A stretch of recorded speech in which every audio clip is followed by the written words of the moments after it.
Yankee Thunder hanging hook system. When you put yours together, do you struggle a little bit trying to get the bracket on, trying to get these legs on without something falling apart, setting it down, then going doing the same thing to the other side? If so, I have a cheap, easy, quick fix. Makes things much more simple. I'll explain more right after this. I'm Rick, and this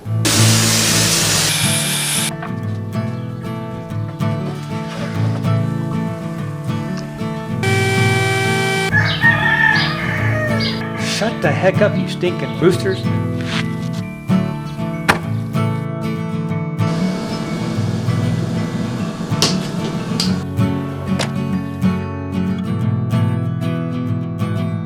Bow up for your sanity. This is the shack. Hello and welcome back to the shack. Yeah, if you have the Yankee Thunder hanging hook system as you see here, you may have experienced some hassle, as I did, assembling it initially, putting the bracket on here, trying to get the legs in so they don't fall out, just kind of a hassle. And if you purchased it and didn't purchase the upgraded Quick Connect upgrade with it, then this just may help you in some of that assembly and disassembly frustration. So let's go into the shack and I'll explain more. I was sitting in here the other day and I got the pipe out, I got the bracket out. I was sitting there looking at this thinking, how can I connect these more simply with the same result, still have all the little flexibility and play it needs so it can settle properly. Well, I was kind of looking at these and I know I've seen it before, but it didn't really dawn on me. All of a sudden it clicked. I'm thinking, the hole in the bracket itself, right there's my solution. All I have to do is line that hole up with a hole through the pipe, put a pin or bolt through there, and I'm done. That makes it very simple. So after thinking about it for a while and figuring things out, what I did was, when it sits in there like that, I marked a line here and marked a line there. Now the inside is more of a corner. This is kind of a radius, so there's not really a point here. So that's why when I set it in here, I marked that side and I knew it was going to set into the corner here. And then I took my, I don't know, it's a oil, like a crayon pen, whatever, it's different colors. I got red and yellow and green. I marked that right there so I'd have somewhat of a visual. And what I did was I took my tape measure and measured from that line down to the center of this hole. And luckily, it was a very easy measurement. It was darn near dead on 1.5 inches. Now I transfer that onto the pipe. Personally, because I'm a little anal anyway, I wanted consistency and precision. So I took my calipers, set it at 1.5 inches. You see here, 1.500. Took the caliper, laid it on one edge, and the other end of the caliper, I just scraped a little line. And you see right there, scrape me a little mark. All I need is give me something to know where to drill. So now comes the issue on how do I drill this plumb and true and center from one side to the other. A couple of ways you could do that. You could set it up on your drill press, set something up there and clamp it so when you set your pipe against like a fence on there, and you can, if your drill bit's here, you set it on the fence and line it up, get it to where that mark is, and you can drill through. That's easy. If you have a jig, which they have, I don't know what, I forget what they called, but it's like a metal bar about that long, 6 to 8 inches or whatever. It's got different size holes drilled into it. On the bottom of that bar is a V.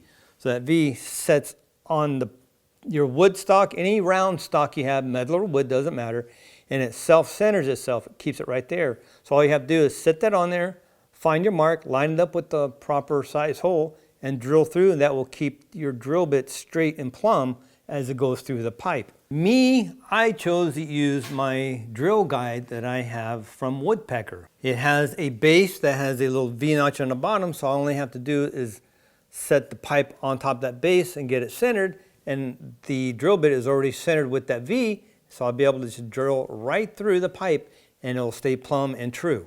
Now that I know what I'm going to use, we got to figure out what drill bit.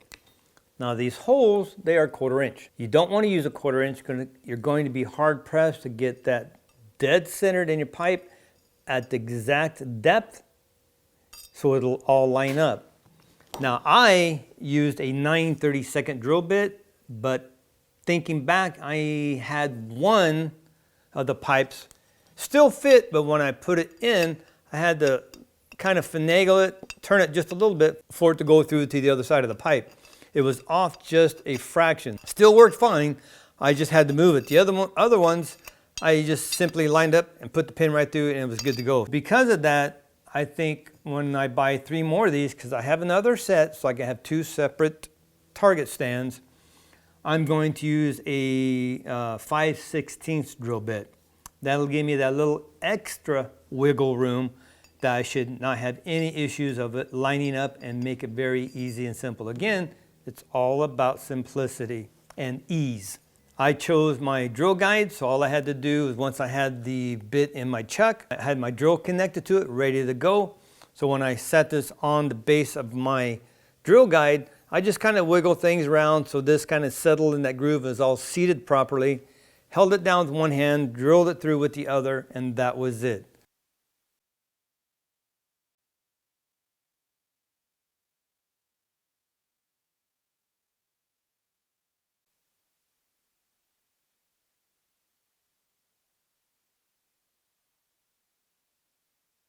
So when that's all done, now came time for the dry fit just to see if everything lined up.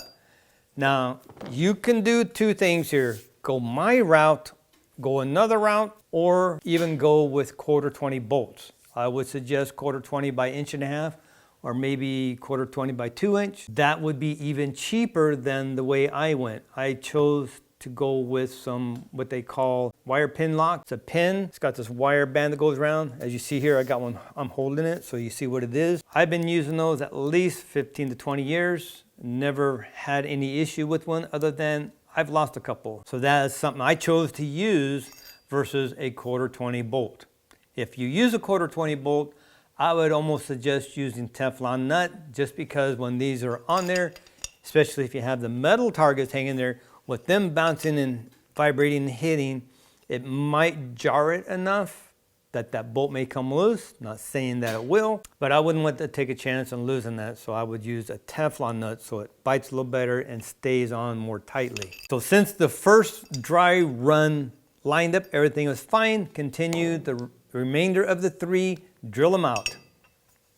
Now when you're done drilling them out, get a file and file the edges of all the holes on both sides, all 4 pipes, because the last thing you want to do is hit the range, go to assemble these and get cut on a burr. Especially if it's your trigger finger or something, it's really going to bother you. Think ahead, be safe, get a file and follow the edges on both sides of the holes on all 4 pipe so it's nice and smooth. You don't have nothing to worry about, no chances of injury.